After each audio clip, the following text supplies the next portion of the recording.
আসসালামু আলাইকুম। বিএনপি সরকার ক্ষমতায় আসার পর টুকটাক দু একজন মন্ত্রীর বক্তব্য এবং কিছু ঘটনা, সেগুলো কিছু তির্যক সমালোচনা বা কিছু খটকা লাগলেও ওভারঅল এখন পর্যন্ত আহ, কি বলে যে সূর্যের প্রথমার্ধ দেখলেই, দিনের প্রথমার্ধ দেখলেই, আকাশের রং দেখলে যেরকম বোঝা যায়, মানুষ আশা জায়গা নিয়ে মানুষকে, বাংলাদেশের মানুষ আশা নিয়ে বসে আছে যে বাংলাদেশে একটা স্টেবল গভর্নমেন্ট থাকুক। ওই হঠাৎ করে মেটিকুলাস ডিজাইন বা হঠাৎ করে ইউএসআইডির টাকা পেয়ে এই বিএনপি সরকারকে আবার কেউ এসে এই 1 বছর 2 বছর, যেগুলো ঠুসঠাস শোনা যায় আশপাশে, যে বিএনপি সরকারকে 2 বছর রাখবে, 1 বছর রাখবে, বা ফিল্ডে যারা আছে এখন, যাদের ওই যে জুলাই প্রোক্লামেশন, জুলাই সনদ স্বপ্ন, বাংলাদেশের সংবিধান পাল্টে ফেলার স্বপ্ন, এই তারা তাদের স্বপ্ন পূরণ না হওয়া পর্যন্ত উলট পালট গেম খেলেই যাবে। এটা বাংলাদেশের সাধারণ মানুষ চায় না। ফলে এই সরকার, নতুন সরকার এসছে, নতুন সরকারের মধ্যে দিয়ে একটা নতুন রাজনৈতিক ধারা এবং একটা নির্দিষ্ট সময়ে একটা গ্রহণযোগ্য নির্বাচনের অধ্যায় বাংলাদেশে শুরু হবে। 5 বছর পর পর একটা নির্বাচন সরকার আসবে, এবং যেহেতু তত্ত্বাবধায়ক সরকারের এখন রায় দেওয়া আছে বাংলাদেশে, এছাড়া যেহেতু বিকল্প কিছু নাই, সেই তত্ত্বাবধায়ক সরকারের দিনে একটা সুষ্ঠু নির্বাচনের মাধ্যমে বাংলাদেশের সরকার পরিবর্তন হবে, সেটি আশা করা যায়।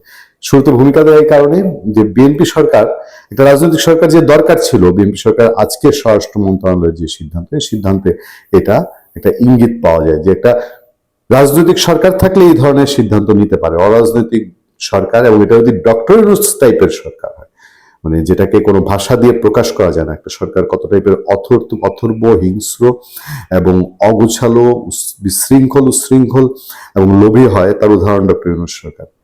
তারা এখন পর্যন্ত, মানে জুলাইয়ের নাম দিয়ে দেশে ক্ষমতায় এসে জুলাই বেচে যতগুলো অপকর্ম করেছে, তার অন্যতম অপকর্ম হলো লাগাতার জুলাই নামে তারা মামলা দিয়ে গেছে, বা যার ইচ্ছা তার বিরুদ্ধে, এবং মামলা বাণিজ্য করে গেছে। সেই খবরই আছে আজকে পত্রপত্রিকায়, বলা হচ্ছে 5 আগস্টের পরের মামলাগুলো যাচাই বাছাই করা হবে স্বরাষ্ট্র মন্ত্রী। 5 আগস্টের পরে কি ধরনের মামলা হয়েছে মানুষ সব জানে। ছাত্র জনতার অভ্যুত্থানে আওয়ামী লীগ সরকারের পতনের পর যেসব মামলা হয়েছে, সেগুলো পুনরায় যাচাই বাছাই করতে পুলিশকে নির্দেশ দেওয়া হয়েছে। নিরীহ মানুষ যাতে ভোগান্তির শিকার না হন, সেজন্য এই সিদ্ধান্ত নেওয়া হয়েছে বলে স্বরাষ্ট্রমন্ত্রী সালাউদ্দিন আহমেদ জানিয়েছেন। স্বরাষ্ট্র মন্ত্রণালয়ের দায়িত্ব পাওয়ার পর আজ সোমবার মন্ত্রণালয়ের আওতাধীন সব অধিদপ্তর ও আইন শৃঙ্খলা রক্ষাকারী বাহিনী প্রধানদের সঙ্গে বৈঠক করেন সালাউদ্দিন আহমেদ। বেলা 11:30 শুরু হয়ে বৈঠক শেষ হয় বেলা 2:30 দিয়ে। পরে সচিবালয়ের স্বরাষ্ট্র মন্ত্রণালয়ে তিনি সাংবাদিকদের সঙ্গে ব্রিফ করেন। আমি মাঝে একটু আপনাদেরকে বলে নিই, সালাউদ্দিন আহমেদ যখন শিলংয়ে ছিলেন, শিলংয়ে যাওয়ার কিছুদিন পর থেকে যখন তিনি যোগাযোগ করতে পারেন, তার হোয়াটসঅ্যাপ যখন ব্যবহার হয়, তখন থেকে আমরা যখন আমাদের সাংবাদিকতার প্রয়োজনে, তখন আমি পরিবর্তন.com-এ কাজ করতাম স্পেশাল করেসপন্ডেন্ট হিসেবে। সে সময় থেকেই তার বেশ কিছু হোয়াটসঅ্যাপ ইন্টারভিউ পত্রপত্রিকায় ছাপতাম। অনেকে আমাকে নিষেধ করতো যে কি প্রয়োজন বিএনপির দেশ দেশ থেকে পলাতক তখন বলা, তখন এটা বলতে তখন তো সুবিধা হতো যে দেশ থেকে পলাতক বলতো, অথবা বলতো ইন্ডিয়ায় পাওয়া গেছে খুঁজে, সেই নেতার আপনি ইন্টারভিউ করছেন। বাট আমি তখন সেই ইন্টারভিউগুলো করতাম, কারণ আমার জানার অনেক আগ্রহ ছিল অনেক জায়গায়। সে সালাউদ্দিন আহমেদ এখন বাংলাদেশের স্বরাষ্ট্রমন্ত্রী, তার কাছ থেকে আমরা জানতে পারছি, সালাউদ্দিন আহমেদ বলেন 5 আগস্টের পর বেশ কিছু মামলা হয়েছে, কিছু সুবিধাভোগী মানুষ এসব মামলা করেছে, ব্যবসায়ী, সাংবাদিক সহ সমাজের বিভিন্ন পেশার মানুষের নামে মামলা করা হয়েছে। খুব ইন্টারেস্টিং দেখবেন, তিনি উল্লেখ করেছেন ব্যবসায়িক, সাংবাদিক সহ সমাজের বিভিন্ন পেশার মানুষের নামে মামলা করা হয়েছে।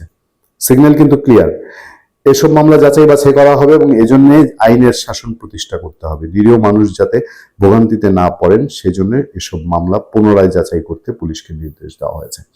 আমি আজকের দিনে আপনাদেরকে একটা আলোচনায় শুরুতেই জানিয়েছি যে আগামী সপ্তাহখানেক পর থেকে আওয়ামী লীগের যারা, এই যে নিরীহ মানুষ যারা জেলে আছে, তাদের মধ্যে আওয়ামী লীগ ট্যাগ দিয়ে নিরীহ মানুষ আছে। সাংবাদিক বলতে স্বরাষ্ট্রমন্ত্রী কাদের কথা বুঝিয়েছেন? নিশ্চয়ই সেই সাংবাদিকদের মধ্যে শাহরিয়ার কবির, আনিস আলমগীর, বা আপনার শ্যামল দত্ত, ফারজানা রূপা, শাকিল আহমেদ, এই টাইপের মানুষগুলোই তো জেলে আছে।